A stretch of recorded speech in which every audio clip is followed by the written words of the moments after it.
Assalamualaikum warahmatullahi wabarakatuh.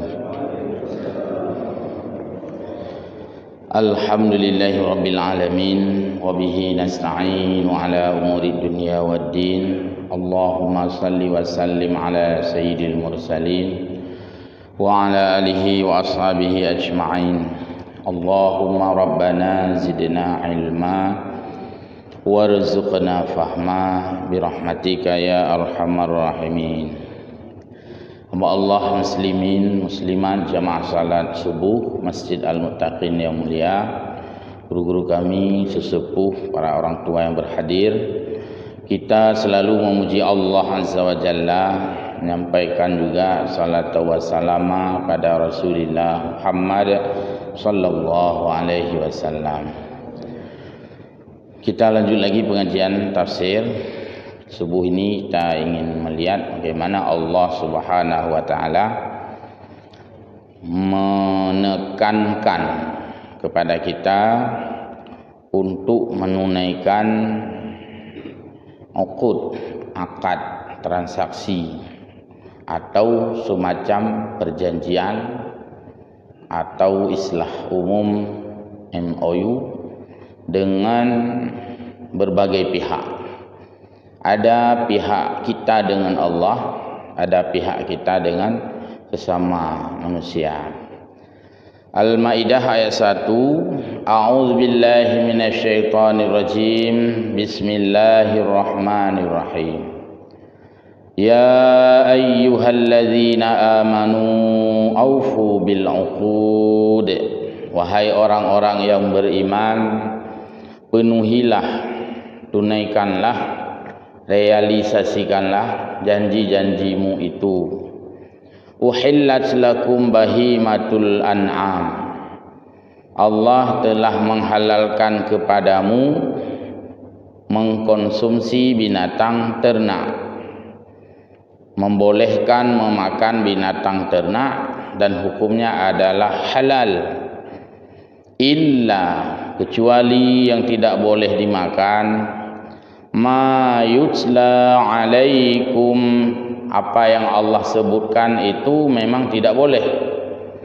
Memang benar-benar Allah sebutkan di dalam ayat Al-Quran beberapa nama binatang dan beberapa nama cara perolehan dan beberapa nama cara penyembelihan yang dalam syar'i itu tidak boleh dimakan, karena binatang itu diharamkan atau cara menyembelihnya yang tidak prosedural secara hukum menyembelih.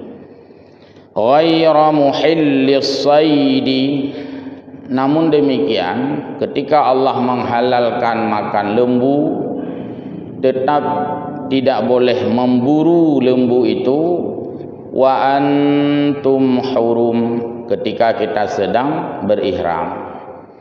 Allah menghalalkan kita makan burung misalnya yang tidak bercakar, tetapi burung itu dilarang kita buru sedang berihram. Allah menghalalkan kita memakan kambing, tapi Allah mengharamkan kita berburu wa antum hurum ketika kita sedang berihram. Innallaha yahkumu ma yurid, sesungguhnya Allah memberi hukuman atau mengatur kita dalam suatu aturan atau menerapkan hukum-hukumnya itu ma yurid, sesuai dengan yang Dia mau, sesuai dengan yang Allah inginkan. Allah lah yang mengatur kita dan bukan kita yang buat Allah. Ini sepintas makna secara bebas An-Nisa Al-Maidah ayat 1. Baik, tunggu-tunggu sekalian, kita lihat bagaimana Imam Khazin menjelaskan, menguraikan, menafsirkan ayat ini di dalam kitabnya, yaitu Tafsir Al-Khazin. Ya ayyuhalladzina amanu aufu bil 'uqud, wahai orang-orang yang beriman, tepatilah akadmu, yakni al-'uhud. Akad itu adalah ahdun, ahdun yaitu perjanjian. Jadi banyak sekali dalam kehidupan kita ini mengikat diri dengan perjanjian. Sampai orang Aceh kepegat untaian kalimat, na janji na pu tapre. Tiba kan? Na bijeh na pu pula. Na janji na pu tapre. Nyo na bijeh kan na pu pula. Upu na preh janji, hai kaim janji gibah na preh. Hai ada tapre. Yang pilih tapre hana, pula hana tapre. Jadi janji itu sesuatu yang mengikat.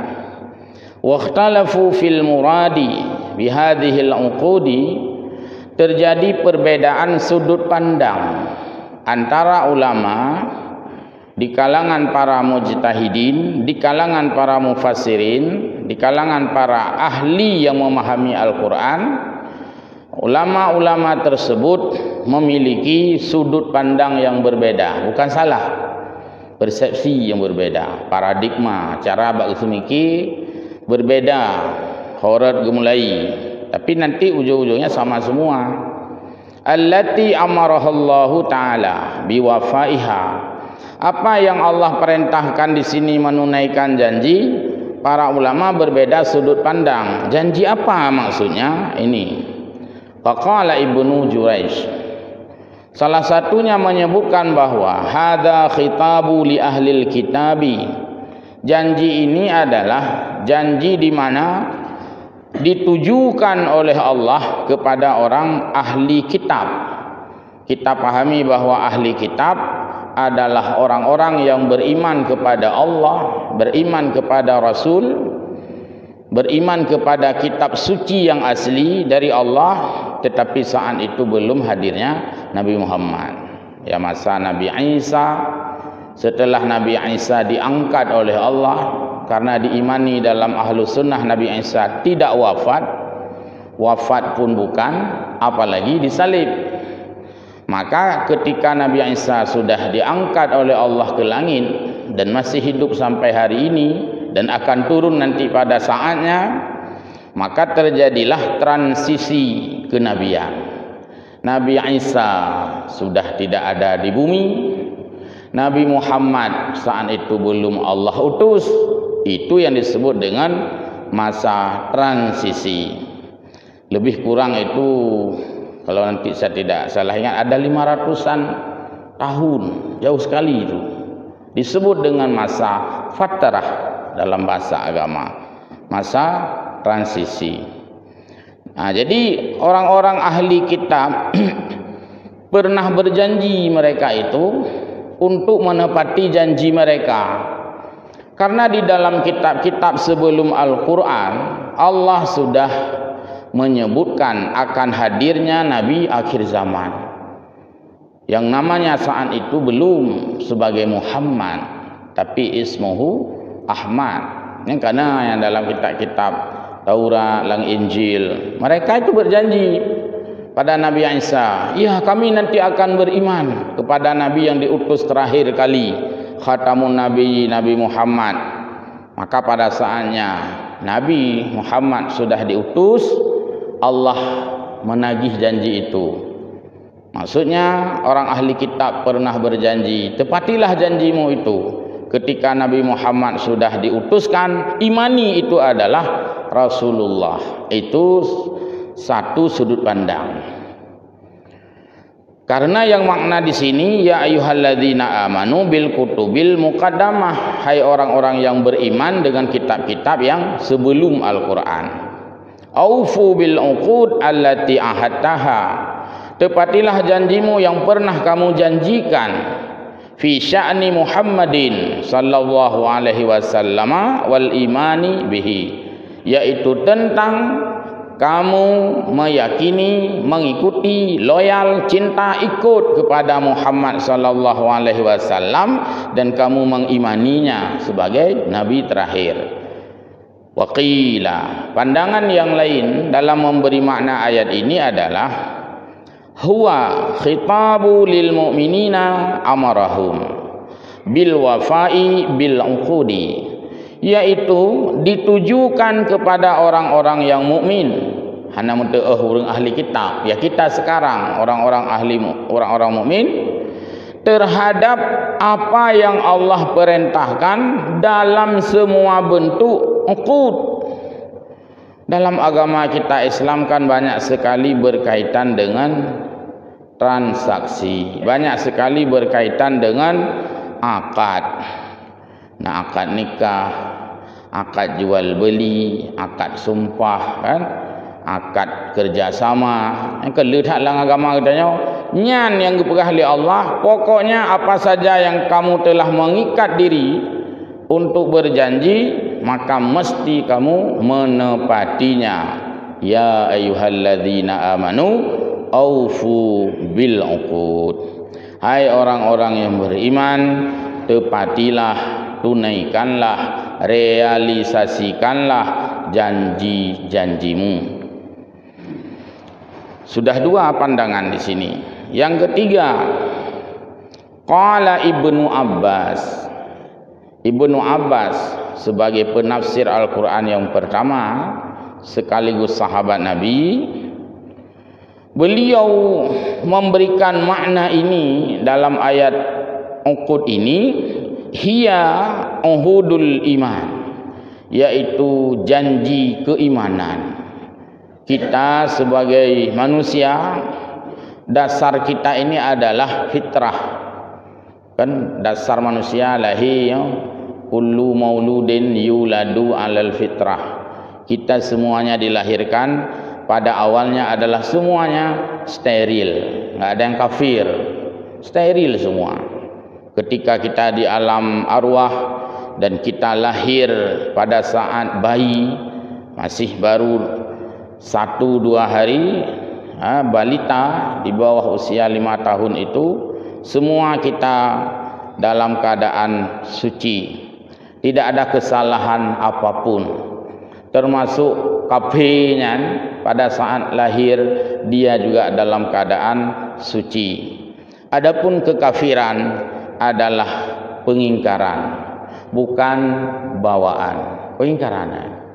Maka ketika ditanya apakah anak kafir yang lahir itu, bayi-bayi kafir, dia akan ditempatkan oleh ke dalam neraka, maka kita bertanya kembali, apa salahnya?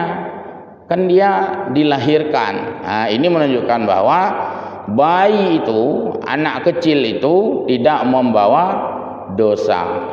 Kapan dosa itu? Ketika seseorang taklif. Maka oleh karena itu, dasar daripada semua manusia itu, kullu mauludin yuladu alal fitrah. Semua dalam keadaan nol, steril, dan dalam keadaan mengakui keesaan Allah. Jadi itu janji namanya. Kita telah dilahirkan oleh Allah dalam keadaan mengakui keesaan Allah. Maka hari ini kita tinggal melakukan perintah Allah. Karena itu sebagai janji orang mukmin. Wa ma akhadahu ala ibadihi, dan juga perintah Allah untuk melakukan semua yang Allah perintahkan kepada hambanya fil Qur'ani, di mana perintah-perintah itu tertuang, termaktub, tertulis di dalam ayat Al-Quran. Uraian-uraian tugas manusia terurai di dalam Al-Quran. Beban-beban kerja manusia tersebut di dalam Al-Quran. Kewajiban-kewajiban manusia Allah cantumkan di dalam Al-Quran, dan larangan-larangan terhadap kita manusia juga Allah jelaskan di dalam Al-Quran. Maka itu semua kita indahkan. Itulah janji antara kita dengan Allah. Fima ahalla wa harrama, termasuk yang paling dominan dalam hal janji ini adalah terhadap apa yang Allah halalkan dan terhadap apa yang Allah haramkan.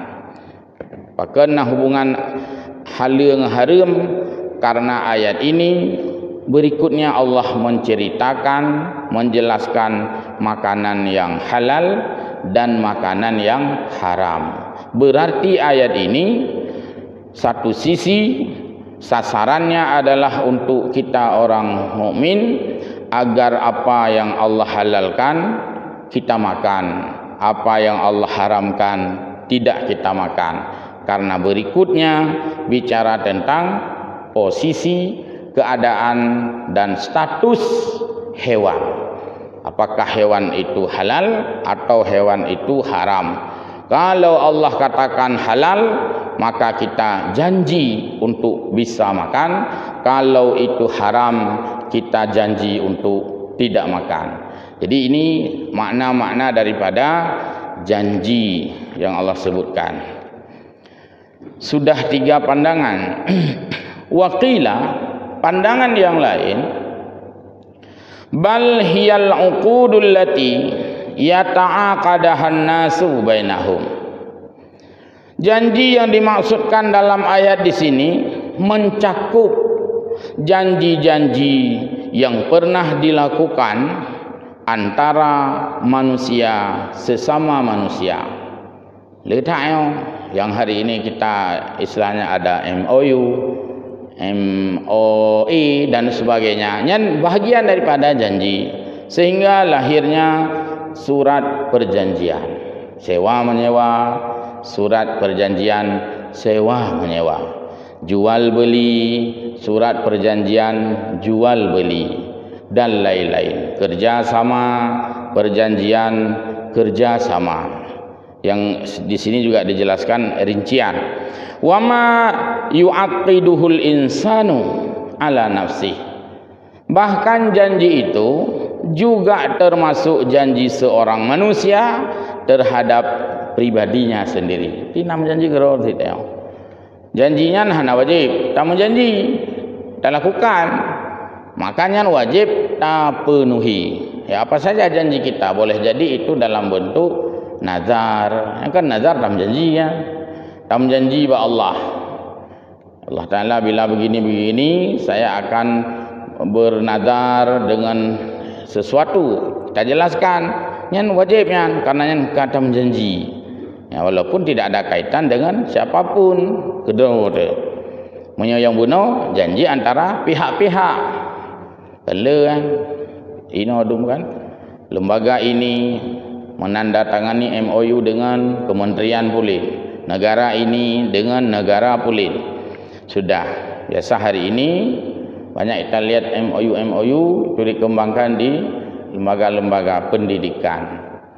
Misalnya Universitas Pulin kerjasama dengan negara Turki, karena li bantuan. Bagus tu. Wal uqud di dalam agama khamsah, ada 5 secara umum. Nah 5 boh jenis transaksi dan akad. Pertama aqdul yamin, yaitu transaksi sumpah. Karena dalam hukum fiqih rumus sumpah dengan menyebut nama Allah atau menyebut nama-nama Allah yang indah. Wallahi, demi Allah saya bersumpah, titik diucapkan substansi atau sumpah itu sebagai sumpah. Ketika dia langgar, maka dia dikenakan sanksi, dikenakan hukuman, punishment yang gebili Allah, cara untuk memberikan tebusan sumpah. Maka sumpah itu ada resiko, bersumpah itu ada konsekuensi, bersumpah itu ada keterikatan. Terutama ketika kita melihat orang-orang diambil sumpahnya dalam jabatan, itu terikat kon muka takun lajuan, apalagi dengan wallahi. Tapi sumpah tidak mengikat ketika tidak menyebutkan wallahi atau nama Allah yang lain. Ya, hemat sumpah. Bucong leung, bucong. Belham lung. Ana juga sumpah ya. Belipeh lung. Jadi anjing ngoyak, dan itulah menjadi bahasa yang sia-sia. Wazid serius dia bersumpah dengan nama Allah atau dengan nama-nama Allah yang indah. Yang terikat sumpah. Dan sumpah itu jangan dijadikan penghalang antara kita untuk berbuat baik kepada Allah. Maka hanjit musumpah untuk hana pubut kebaikan. Sering buat pelantikan khun ayatnya. Karena Allah berfirman, la taj'alullaha urdatan liaimanikum. Jangan kamu jadikan nama Allah itu penghalang untuk kamu berbuat kebaikan. Hanjit dalam sumpah.